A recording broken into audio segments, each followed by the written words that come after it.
café, por exemplo, só para você entender, quando eu falo café, você entende o que é café. O que é café? Café é café, né?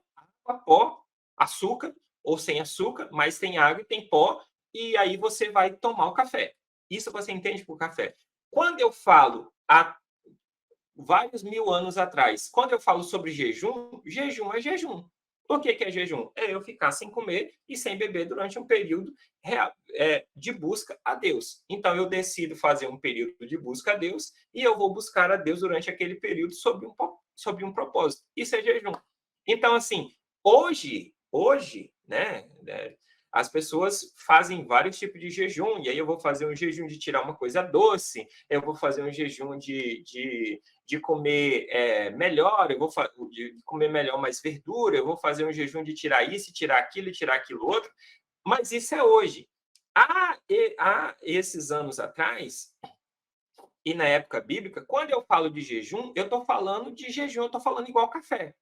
Se eu falo café para você, tu sabe o que é café, não é? Você não sabe o que é café? Independente de quem quer que seja, você sabe o que é café. Gostando ou não, tomando ou não, tu sabe o que é café. A mesma coisa há muito tempo atrás. Quando eles falam de jejum, ele está falando de jejum, ele está falando de parar de comer e de beber durante um período por causa de busca a Deus, entendeu? Então aqui ele pegou e falou: alimento desejável não comi, nem carne nem vinho entraram na minha boca.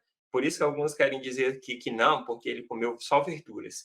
Nem me ungi com unguento até que se cumpriram as 3 semanas. No dia 24 do primeiro mês, eu estava à borda do grande rio Iquedel. Levantei os meus olhos e eis o homem vestido de linho, com os lombos cingidos com ouro de ufaz.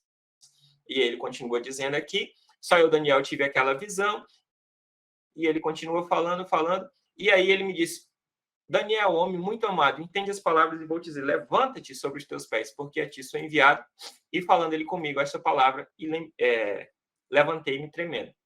E disse: não temas, Daniel, porque desde um princípio em que aplicaste o teu coração a compreender e a humilhar-te perante teu Deus, são ouvidas as tuas palavras, e eu vim por causa das tuas palavras. Mas o príncipe do reino da Pérsia me resistiu 21 dias. Então, aqui a gente precisa entender algumas coisas. Vamos lá. A primeira coisa muito importante é que é o seguinte, olha, você decidiu fazer o teu jejum, geralmente, né, eu indico a você fazer, você vai fazer, você coloca um prazo de início ou de fim. Se ele não tiver um prazo de fim, se ele não tiver um prazo de fim, é porque você decidiu buscar até Deus responder. Tem uma coisa muito importante aqui, antes de eu fazer o jejum, é esta preparação. Então, o Daniel mostra no capítulo 9 uma preparação que é maravilhosa, que é o quê? Eu vou fazer um jejum, eu vou buscar a Deus, então a primeira coisa que eu tenho que fazer é me consertar diante de Deus. Não adianta, veja bem, digamos que você está aí brigado com o teu pai, com a tua mãe, com o teu marido, com a tua esposa, você está brigado com ele. E daí você quer pedir alguma coisa para ele. Funciona tu chegar lá e falar assim: ei, pai, eu vim aqui pedir que o senhor me arranje aí R$ 1.000 para eu poder fazer não sei o que, não sei o que, mas tu tá brigado com teu pai. Você não está falando com teu pai. Vai funcionar? Fala para mim, vai funcionar? Não vai funcionar. Você vai chegar lá e você vai falar assim: pai, eu quero R$ 1.000, me ajuda, me arruma R$ 1.000. Ele falou: você brigou, a gente está brigado aqui, você não veio pedir desculpa, você não se acertou comigo, você não fez nada, e aí você vem aqui e eu vou te dar R$ 1.000 assim? Não funciona assim, não é?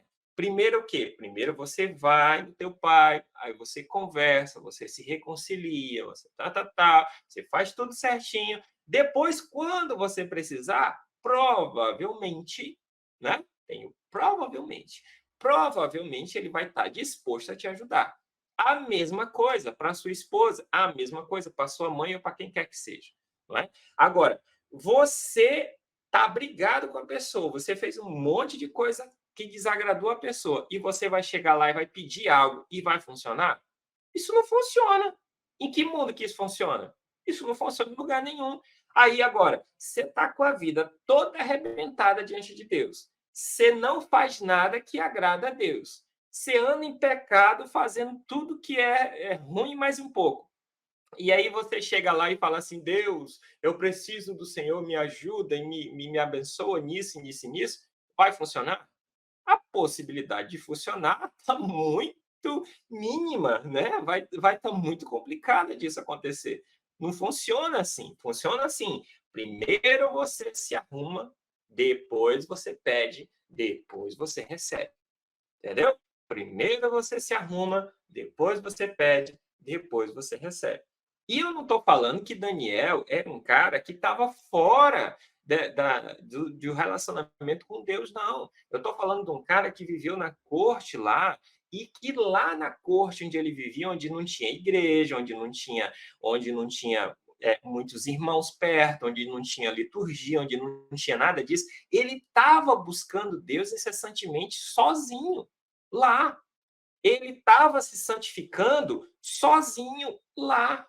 Ele estava buscando a Deus sozinho lá. Só que aí o que, que acontece? Ele busca a Deus lá, e aí, quando chega o problema aqui, que ele precisa de uma solução de Deus, ele vai buscar Deus em jejum e oração, e a gente passou no texto agora que mostra o seguinte: ele fala assim, nós pecamos, ele se coloca no meio e fala assim, Deus, eu pequei, o meu povo pecou, nós erramos, nos ajuda. E aí Deus vem e faz isso para ele, entendeu?